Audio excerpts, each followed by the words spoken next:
Hi all, നമ്മൾ എല്ലാവരും പ്രതീക്ഷിച്ചിരിക്കുന്ന നോട്ടിഫിക്കേഷനാണ് IBPS clerk 2026 അല്ലെ. നല്ല വേക്കൻസി കഴിഞ്ഞ വട്ടം ഉണ്ടായിരുന്നു, ഇക്കൊല്ലവും നമ്മൾ പ്രതീക്ഷിക്കുന്നു നല്ല വേക്കൻസി തന്നെ ഉണ്ടാവും. അപ്പൊ ഈ IBPS ക്ലർക്കിന്റെ കലണ്ടർ വന്നപ്പോൾ കുറച്ച് ഡേറ്റ് കാര്യങ്ങളൊക്കെ നമുക്ക് മനസ്സിലായിട്ടുണ്ട്. അപ്പൊ കുട്ടികൾ ചോദിക്കുകയാണ്, എന്നാണ് നോട്ടിഫിക്കേഷൻ വരിക, എന്താണ് പഠിക്കേണ്ടത്, എങ്ങനെയാണ് പ്രിപ്പറേഷൻ നടത്തേണ്ടത് തുടങ്ങി ഒട്ടനവധി ഡൗട്ടുകൾ നിങ്ങൾക്ക് ഉണ്ടാവും. അതെല്ലാം നമുക്ക് ഈ വീഡിയോയിലൂടെ എന്ത് ചെയ്യാം, സെറ്റ് ആക്കി എടുക്കാം. ഓക്കെ അല്ലേ? അപ്പൊ നമുക്ക് സ്റ്റാർട്ട് ചെയ്യാം. കലണ്ടർ അനുസരിച്ച് എന്തൊക്കെ കാര്യങ്ങളാണെന്നുള്ളത് നമുക്ക് നോക്കാം. അതിനു മുന്നേ ഇപ്പൊ പലരും ചോദിക്കുന്നതാണ് ഈ കസ്റ്റമർ സർവീസ് അസോസിയേറ്റ്, അത് തന്നെയാണ് എന്ത് നമ്മൾ IBPS ക്ലർക്ക്. അപ്പൊ ഈ കസ്റ്റമർ സർവീസ് അസോസിയേറ്റ് എന്ന് പറയുന്നത് ഒരു പുതിയ പേരാ. ഓക്കെ, അത് IBPS ക്ലർക്ക് തന്നെയാണ്. IBPS ആണ് എക്സാം കണ്ടക്ട് ചെയ്യുന്നത്. നമ്മളുടെ പബ്ലിക് സെക്ടർ ബാങ്കുകളിലേക്കാണ് റിക്രൂട്ട്മെന്റ് നടക്കുന്നത്. ഓക്കെ അല്ലേ? അപ്പൊ ആ ഡൗട്ട് ക്ലിയർ ആയിട്ടുണ്ട് എല്ലാവരുടെയും. അടുത്തൊരു കാര്യം, ഡേറ്റുകൾ തന്നിരിക്കുന്നത് പ്രിലിംസ് നടക്കുന്നത് ഒക്ടോബർ 2026 10ഉം 11 ആണെന്നും പറഞ്ഞിട്ടുണ്ട്. മെയിൻസ് ഡിസംബർ 27 ആണെന്നും പറഞ്ഞിട്ടുണ്ട്, കലണ്ടറിൽ കൊടുത്തിട്ടുണ്ട്. അപ്പൊ എന്തായാലും ആഗസ്റ്റിൽ നോട്ടിഫിക്കേഷൻ വരും. കാരണം അപ്ലൈ ചെയ്യാനും അതിനുള്ള കാര്യങ്ങൾക്കൊക്കെ മുൻകൂട്ടി തന്നെ ആഗസ്റ്റിൽ നോട്ടിഫിക്കേഷൻ വരും. ഫെബ്രുവരി മാസമായി അല്ലെ, ഫെബ്രുവരി നിങ്ങൾ നോക്കിക്കോ. എന്നാലും നമുക്ക് എന്തൊക്കെയാണുള്ളത്, March, April, May, June, July, August, September അല്ലെ, ആഗസ്റ്റ്. അപ്പൊ ഇത്ര സമയം നമ്മളുടെ മുന്നിലുള്ളൂ. നമുക്ക് എക്സാം ഒക്ടോബറിലാണ് എന്ന് കരുതി നിങ്ങൾ ഒരുപാട് സമയം ഉണ്ടെന്ന് ധരിക്കരുത്. പെട്ടെന്ന് പോവും നമ്മളുടെ ടൈമൊക്കെ. ഇപ്പൊ തന്നെ പഠനം തുടങ്ങിയേ മതിയാവും. ഓക്കെ, IBPS ക്ലർക്ക് നിങ്ങൾ ലക്ഷ്യം വെക്കുന്നുണ്ടെങ്കിൽ നിങ്ങളുടെ പഠനം സ്റ്റാർട്ട് ചെയ്യേണ്ട സമയമായി. ഓക്കെ, അപ്പൊ ഇതാണ് ഡേറ്റ് കാര്യങ്ങൾ വരുന്നത്. അപ്പൊ നോട്ടിഫിക്കേഷൻ എന്തായാലും എന്നുണ്ടാവും, ആഗസ്റ്റിൽ നമുക്ക് പ്രതീക്ഷിക്കാം. കാരണം ഒക്ടോബറിൽ പ്രിലിംസ് വരുന്നുണ്ട് ആദ്യത്തെ വീക്കിൽ തന്നെ. ദെൻ നമുക്ക് ഏതൊക്കെ ബാങ്കുകളാണ് വരുന്നത്? 11 ബാങ്കാണുള്ളത്. SBIക്ക് സെപ്പറേറ്റ് ആയിട്ടാണ് അവരെന്ത് ചെയ്യുന്നത്, റിക്രൂട്ട്മെന്റ് നടത്തുന്നത്. അപ്പൊ bank of Baroda, Canara bank, Indian overseas bank, UCO bank, bank of India, central bank of India, Punjab national bank, union bank of India, bank of Maharashtra, Punjab and Sindh bank, Indian bank. Total 11 ബാങ്കുകളാണ് നമുക്ക് ഈ IBPS ക്ലർക്ക് റിക്രൂട്ട്മെന്റിൽ ഇതിൽ വരിക. അപ്പൊ അതിലെല്ലാത്തിലും കൂടിയിട്ടാണ് vacancy ഉണ്ടാവുക കേട്ടോ. Okay, ഇനി പല ആൾക്കാരും ചോദിക്കുന്നതാണ് എഡ്യൂക്കേഷൻ. നിങ്ങളൊരു ഡിഗ്രി ഉണ്ടെങ്കിൽ, BCom ആയിക്കോട്ടെ, BSc ആയിക്കോട്ടെ, BC ആയിക്കോട്ടെ, BTech ആയിക്കോട്ടെ, നിങ്ങൾ ഒരു ഡിഗ്രിക്കാരനാണെങ്കിൽ നിങ്ങൾക്ക് അപ്ലൈ ചെയ്യാം. നിങ്ങളുടെ പ്രായം 20നും 28 വയസ്സിനും ഇടയ്ക്കാണെങ്കിൽ, ഇപ്പൊ ഡിഗ്രി പാസ്സാവുമ്പോൾ നമുക്ക് 20 കഴിഞ്ഞിട്ടുണ്ടാവും. 28 വയസ്സാണ് ജനറലുകാർക്ക് മാക്സിമം വരുന്നത്. ഏജ് റിലാക്സേഷൻ ഉണ്ട് ആസ് പെർ ഗവൺമെന്റ് നോംസ് അനുസരിച്ച്. നിങ്ങൾക്ക് നിങ്ങളുടെ കാസ്റ്റ് അനുസരിച്ച്, നമ്മളുടെ ഇതിലനുസരിച്ച് വരുന്ന age relaxation, EWS age relaxation ജനറലിന്റെ കാറ്റഗറിയിലാണ് വരിക. ബാക്കിയുള്ള ആൾക്കാരുണ്ട് OBC, നോൺ ക്രീമി ലെയർ, അതേപോലെ തന്നെ നമ്മളുടെ SC/ST കമ്മ്യൂണിറ്റിക്കാര്. ഈ പറഞ്ഞിരിക്കുന്ന കാറ്റഗറി ആൾക്കാർക്കുള്ള ഏജ് റിലാക്സേഷൻ എല്ലാം എന്തായിരിക്കും, അവൈലബിൾ ആയിരിക്കും. അത് ഇതിൽ എന്താണ്, സാധാരണ എങ്ങനെയാണോ ഗവൺമെന്റിന്റെ രീതികളിലുള്ള അതേ ഏജ് റിലാക്സേഷൻ നിങ്ങൾക്ക് എന്തുണ്ട്, ഇവിടെയും നിങ്ങൾക്ക് ലഭിക്കും. ഓക്കെ അല്ലേ? ദെൻ നമുക്ക് സാലറി ആണ്. ഇപ്പൊ ഇനീഷ്യൽ ബേസിക് പേയും കാര്യങ്ങളൊക്കെ ഞാൻ ഇവിടെ കൊടുത്തിട്ടുണ്ട്. നമ്മൾ നോട്ടിഫിക്കേഷനിൽ കാണുന്നതാണ് ഇൻക്രിമെന്റ് കാര്യങ്ങളൊക്കെ വെച്ച് പോകുന്നത്. അതേപോലെ കൂടാതെ നമുക്ക് അലവൻസുകൾ കാര്യങ്ങളെല്ലാം ഉണ്ട്. നിങ്ങൾക്ക് ഇൻ ഹാൻഡ് കയറുമ്പോൾ ഒരു 40,000-നും 45,000-നും ഇടയ്ക്ക് എന്തായാലും നിങ്ങൾക്ക് എന്ത് ചെയ്യും, സാലറി കിട്ടും.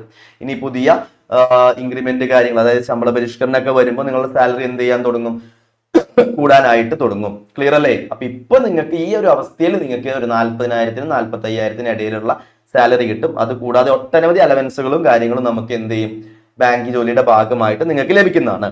ഓക്കെ, ഇനി എല്ലാവരും ചോദിക്കുന്ന കാര്യമാണ്, ഏറ്റവും ഇമ്പോർട്ടന്റ് ആയിട്ടുള്ള കാര്യം, നമ്മൾ എക്സാം എഴുതിയാലേ നമുക്ക് ജോലി കിട്ടുള്ളൂ. അപ്ലൈ ചെയ്യേണ്ട കാര്യം ഞാൻ പറഞ്ഞു, ഡിഗ്രി ഉണ്ടായിരിക്കണം, 28 വയസ്സാണ്, നിങ്ങൾക്ക് ഏജ് റിലാക്സേഷൻ കാര്യങ്ങളൊക്കെ അവൈലബിൾ ആയിരിക്കും. 2 എക്സാം നമ്മൾ പാസ്സാവണം. ഒന്ന് പ്രിലിംസ് എക്സാം, അതൊരു ക്വാളിഫൈങ് നേച്ചറാണ്. പിന്നെ മെയിൻസ്. അപ്പോൾ മെയിൻസും പ്രിലിംസും ആണ് നമുക്കുള്ളത്. പ്രിലിമിനറി എക്സാമിലെ മാർക്ക് നമുക്ക് ക്വാളിഫൈങ്ങിന് മാത്രമാണ്, മെയിൻസ് എഴുതാൻ വേണ്ടി മാത്രമുള്ളതാണ്. മെയിൻസിലെ മാർക്കാണ് നമുക്ക് എന്ത് ചെയ്യുക, സെലക്ഷൻ ആയിട്ട് എടുക്കുക. ഓക്കെ അല്ലേ? അപ്പോ നമ്മള് പ്രിലിംസിന് എന്താണ് പ്രധാനമായിട്ടും വരുന്നത്, ഇംഗ്ലീഷ് ഉണ്ട്, ന്യൂമറിക്കൽ എബിലിറ്റി ഉണ്ട്, റീസണിങ് എബിലിറ്റി ഉണ്ട്. ന്യൂമറിക്കൽ എബിലിറ്റി എന്ന് പറഞ്ഞാൽ quantitative aptitude. English 30 question 30 mark 20 minute സമയം. Numerical ability 35 question 35 mark 20 minute സമയം. റീസണിങ് 35 ക്വസ്റ്റ്യൻ 35 മാർക്ക് 20 മിനിറ്റ് സമയം. ഇൻഡിവിജ്വൽ ടൈമിംഗ് ഉണ്ട് കേട്ടോ, പ്രിലിംസിനുണ്ട് മെയിൻസിനുണ്ട്. 100 ക്വസ്റ്റ്യൻ ആണ് നമുക്ക് ഉള്ളത്, 100 മാർക്കാണ് നമുക്ക് വരുന്നത്. 1 മണിക്കൂർ സമയം. ദാറ്റ് മീൻസ് നമുക്ക് എത്രയാണ്, 60 മിനിറ്റ് ആണ് ടൈം വരിക. എത്രയാണ് വരിക, 60 മിനിറ്റ്. സോറി, ഓക്കെ, നമുക്ക് വരിക 60 മിനിറ്റ് ടൈമാണ് നമുക്ക് വരിക. 60 മിനിറ്റ് ടൈമിനാണ് നമുക്ക് എന്ത് ചെയ്യാം, എക്സാം എഴുതാനുള്ളത്. അതായത് ഇംഗ്ലീഷ് നിങ്ങൾ എന്തായാലും 20 മിനിറ്റ് ഇരിക്കണം, ന്യൂമറിക്കൽ എബിലിറ്റി. അപ്പൊ ഇംഗ്ലീഷ് നിങ്ങളുടെ കഴിഞ്ഞു എന്ന് കരുതി 15 മിനിറ്റിൽ കഴിഞ്ഞാൽ നമുക്ക് അടുത്തേക്ക് പോകാൻ പറ്റില്ല. 20 മിനിറ്റ് കഴിഞ്ഞിട്ടേ നമുക്ക് അടുത്ത സെക്ഷൻ വരും. അതാണ് ഇൻഡിവിജ്വൽ ടൈമിംഗ് എന്ന് പറയുന്നത്.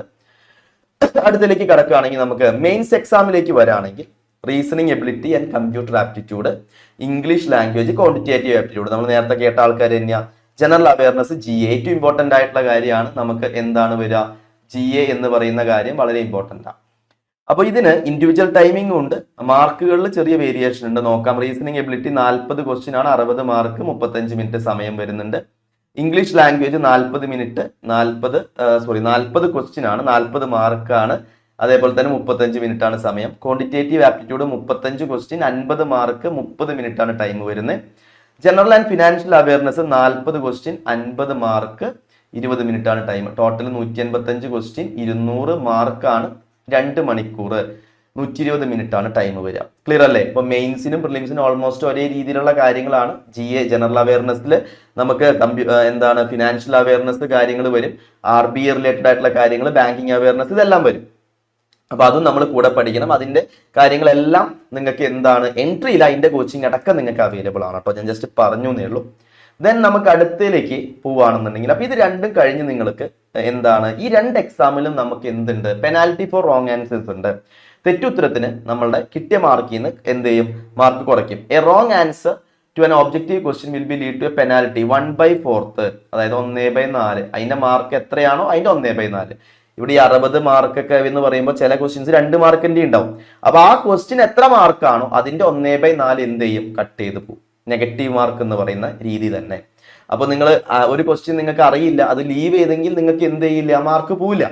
നമ്മൾ എഴുതിയത് തെറ്റ് ചെയ്ത് കഴിഞ്ഞ് കഴിഞ്ഞാൽ നമ്മളുടെ കിട്ടിയ മാർക്കിൽ നിന്ന് 1/4 പോകും. എത്രയാണോ ആ ക്വസ്റ്റ്യന്റെ മാർക്ക് അതിന്റെ 1/4 നമുക്ക് എന്ത് ചെയ്യും, കുറയ്ക്കും. ക്ലിയർ അല്ലേ? വളരെ ഇമ്പോർട്ടന്റ് ആണ് ആ കാര്യം. ഇനി നമുക്ക് LPT, അതായത് local language proficiency test, LLPT എന്ന് പറയും. ഇപ്പൊ നമ്മൾ കേരളത്തിലാണ് അപ്ലൈ ചെയ്യണമെങ്കിൽ ഇത് വലിയ ബുദ്ധിമുട്ടൊന്നുമില്ല, മലയാളം എഴുതാനും വായിക്കാനും നിങ്ങൾക്ക് അറിയാം. ഇനി നിങ്ങൾ തമിഴ്നാട്ടിൽ, നമുക്ക് ഓരോ സ്റ്റേറ്റ് വൈസ് ആണ് ഈ ക്ലർക്ക് അപ്ലൈ ചെയ്യാം. കേരള, തമിഴ്നാട്, കർണാടക, അങ്ങനെ. അപ്പൊ കർണാടകയിലാണെങ്കിൽ നിങ്ങൾ കന്നഡ പഠിച്ചിരിക്കണം, തമിഴ്നാട്ടിലാണെങ്കിൽ നിങ്ങൾ തമിഴ് പഠിച്ചിരിക്കണം. Candidates who fail to qualify this test will not be offered appointment and will be disqualified from the process. അതായത് ലാംഗ്വേജ് പ്രൊഫിഷ്യൻസി ടെസ്റ്റ് പാസ് ആവാതെ നിങ്ങൾക്ക് ജോലി കിട്ടില്ല. നിങ്ങൾ മെയിൻസിൽ ഫുൾ മാർക്ക് മേടിച്ചു എന്ന് പറഞ്ഞിട്ടും കാര്യമില്ല. ലാംഗ്വേജ് പ്രൊഫിഷ്യൻസി ടെസ്റ്റ് നിങ്ങൾ എന്ത് ചെയ്തിരിക്കണം, പാസ് ആയിരിക്കണം. അത് പാസ് ആവാതെ നിങ്ങൾക്ക് എന്ത് ചെയ്യാൻ പറ്റില്ല, ജോലിയിലേക്ക് പ്രവേശിക്കാൻ പറ്റില്ല. 100% ഉറപ്പാണ്. അപ്പൊ എല്ലാവരും വേക്കൻസി ചിലപ്പോൾ കൂടുതൽ വേറെ സ്ഥലത്താണെന്ന് കരുതി ചാടിക്കേറി അപ്ലൈ ചെയ്യും.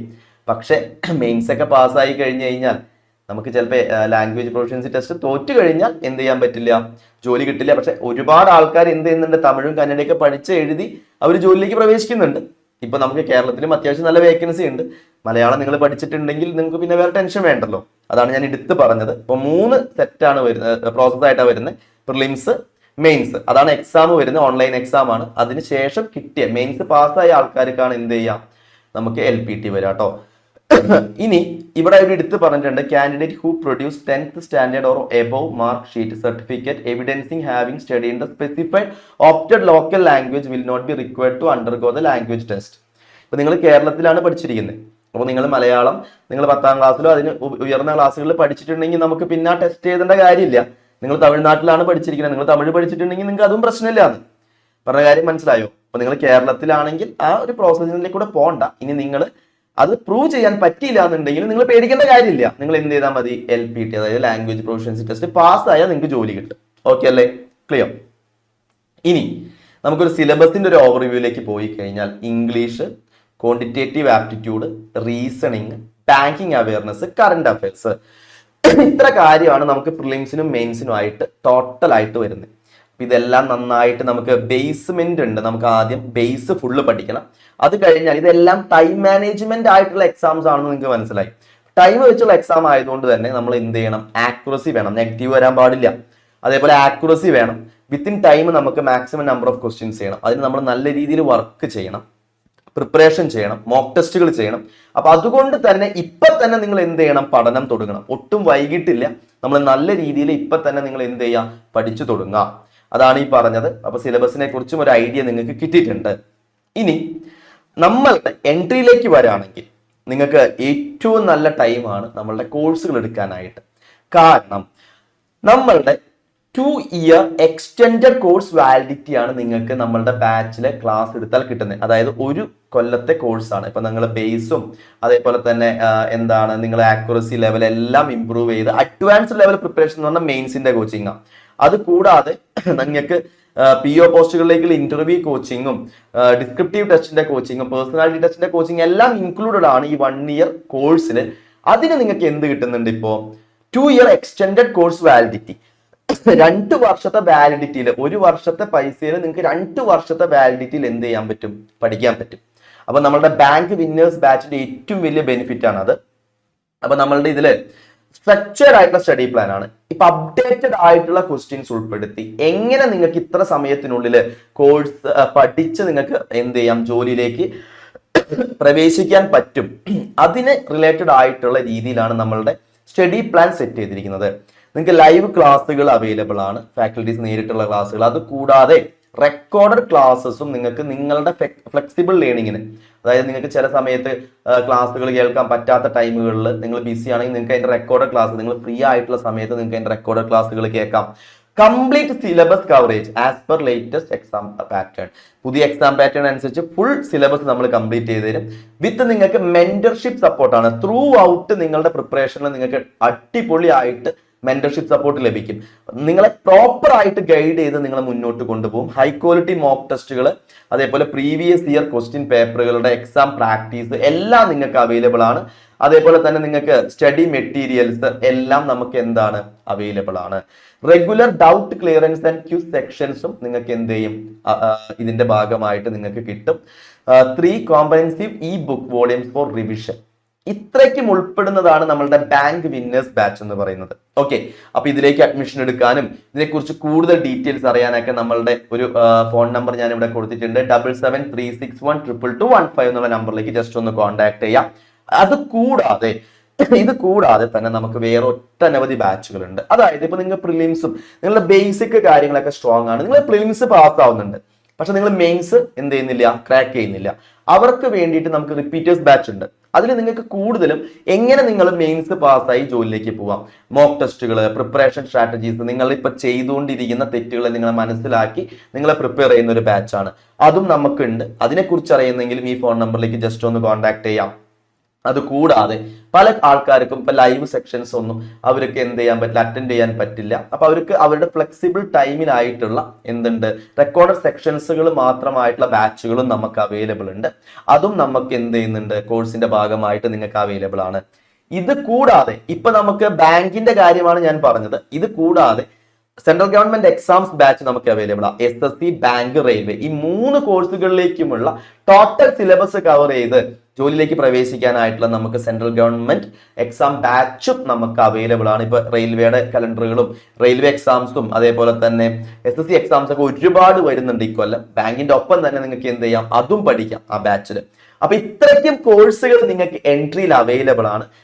ബാങ്കിലേക്ക് വരാണെങ്കിൽ നിങ്ങൾക്ക് കറണ്ട് അഫയേഴ്സിന്റെ ക്ലാസ്സുകൾ വരെ ഇവിടെ എന്താണ് അവൈലബിൾ ആണ് കേട്ടോ. നമ്മളുടെ ഈ ബാച്ചിൽ നിങ്ങൾക്ക് ലഭിക്കും. ഓക്കെ, A to Z കാര്യങ്ങൾ കംപ്ലീറ്റ് സിലബസ് നിങ്ങൾക്ക് കവർ ചെയ്ത് തരും. ആക്യുറസി ഡെവലപ്പ് ചെയ്ത് തരും, അതേപോലെ തന്നെ സ്പീഡ് ഡെവലപ്പ് ചെയ്ത് തരും. ഹൈ ലെവൽ പ്രിപ്പറേഷൻ, മെയിൻസിലേക്കുള്ള പ്രിപ്പറേഷൻ, ഇന്റർവ്യൂ കോച്ചിങ് തുടങ്ങിയ ഒട്ടനവധി ഫീച്ചേഴ്സ് നമ്മളുടെ ബാച്ചിൽ അവൈലബിൾ ആണ്. അപ്പൊ കൂടുതൽ ഡീറ്റെയിൽസ് അറിയാനായിട്ട് നിങ്ങൾ എന്ത് ചെയ്യാം, ഈ ഫോൺ നമ്പറിലേക്ക് ജസ്റ്റ് ഒന്ന് കോൺടാക്ട് ചെയ്യാം. 7736122215 എന്നുള്ള ഫോൺ നമ്പറിലേക്ക് നിങ്ങൾ എന്ത് ചെയ്യാം, ജസ്റ്റ് ഒന്ന് കോൺടാക്ട് ചെയ്യാം. ഓക്കെ അല്ലേ? ഞാൻ ഈ പറഞ്ഞ കാര്യങ്ങളൊക്കെ എല്ലാവർക്കും. അപ്പോ നിങ്ങൾക്ക് IBPS ക്ലർക്കിനെ കുറിച്ചുള്ള ഡൗട്ടുകൾ ക്ലിയർ ആയി എന്ന് ഞാൻ വിശ്വസിക്കുന്നു. നിങ്ങൾക്ക് ഏജ് 28 വയസ്സാണ് ജനറലുകാർക്ക് വരുന്നത്. ഏജ് റിലാക്സേഷൻ അവൈലബിൾ ആണ്. ഡിഗ്രിക്കാർക്ക് അപ്ലൈ ചെയ്യാൻ പറ്റും. അതേപോലെ തന്നെ ഓഗസ്റ്റിൽ എന്തായാലും നോട്ടിഫിക്കേഷൻ നമ്മൾ പ്രതീക്ഷിക്കുന്നുണ്ട്. ഒക്ടോബറിൽ ആണ് നമുക്ക് പ്രിലിംസ് വരുന്നത്. മെയിൻസ് വരുന്നത് നമുക്ക് ഡിസംബറിലാണ്. അപ്പൊ നിങ്ങൾ ടൈം ഉണ്ട് എന്ന് പറഞ്ഞിരുന്നിട്ട് കാര്യമില്ല. ടൈം വേഗം പോവും. നമുക്ക് ബേസ് പഠിക്കണം, നമുക്ക് സ്പീഡ് സെറ്റ് ചെയ്യണം, ആക്യുറസി സെറ്റ് ചെയ്യണം, ഹൈ ലെവൽ പ്രിപ്പറേഷനിലേക്ക് പോകണം, നമുക്ക് ജോലിയിലേക്ക് പ്രവേശിക്കണം. അപ്പോ ഇനിയും നിങ്ങൾ എന്ത് ചെയ്തിട്ടില്ല, പഠനം സ്റ്റാർട്ട് ചെയ്തിട്ടില്ലെങ്കിൽ ഇപ്പൊ തന്നെ നിങ്ങൾ സ്റ്റാർട്ട് ചെയ്യണം. കഴിഞ്ഞു പോയതിനെ കുറിച്ച് ആലോചിച്ച് ഇനി ടൈം കളയണ്ട. എത്രയും പെട്ടെന്ന് പഠിക്കാം. ഒരു ലക്ഷ്യം നിങ്ങൾ സെറ്റ് ചെയ്തിട്ടുണ്ടെങ്കിൽ, എയിം നിങ്ങൾ സെറ്റ് ചെയ്തിട്ടുണ്ടെങ്കിൽ അതിലേക്ക് വേണ്ടി നിങ്ങൾ ഹാർഡ് വർക്ക് ചെയ്യാം. ഒപ്പം ഒരു സ്മാർട്ട് വർക്കും കൂടി വേണം. നമ്മൾ ഒരുപാട് പഠിക്കുമ്പോൾ നമുക്ക് ആവശ്യമുള്ളത് പഠിക്കുക. ഹാർഡ് വർക്ക് എന്തായാലും വേണം, അതിന്റെ കൂടെ സ്മാർട്ട് വർക്കും വേണം. അപ്പൊ ഈ 2026 IBPS ക്ലർക്ക് ആവണമെന്ന് ആഗ്രഹിച്ചിരിക്കുന്ന കുട്ടികളാണ്, മക്കളാണ് നിങ്ങളെങ്കിൽ അതിനു വേണ്ടി നല്ല അടിപൊളിയായിട്ട് എന്ത് ചെയ്യുക, വർക്ക് ഇടാം. അപ്പൊ എല്ലാവർക്കും ഞാൻ എന്ത് ചെയ്യാണ്, ആശംസകൾ തരികയാണ്. ഈ 2026 IBPS ക്ലർക്ക് എക്സാം എഴുതി ജോലിയിലേക്ക് പ്രവേശിക്കാൻ ആഗ്രഹിക്കുന്ന നിങ്ങൾക്ക് എല്ലാവർക്കും എന്ത് ചെയ്യട്ടെ, നിങ്ങളുടെ ആഗ്രഹം സാധിക്കട്ടെ എന്ന് ഞാൻ ആശംസിക്കുന്നു. അതിനായിട്ട് എല്ലാവരും നല്ല അടിപൊളിയായിട്ട് വർക്ക് ചെയ്യാം. അപ്പൊ എല്ലാവർക്കും ഒരിക്കൽ കൂടി all the very best. Thank you.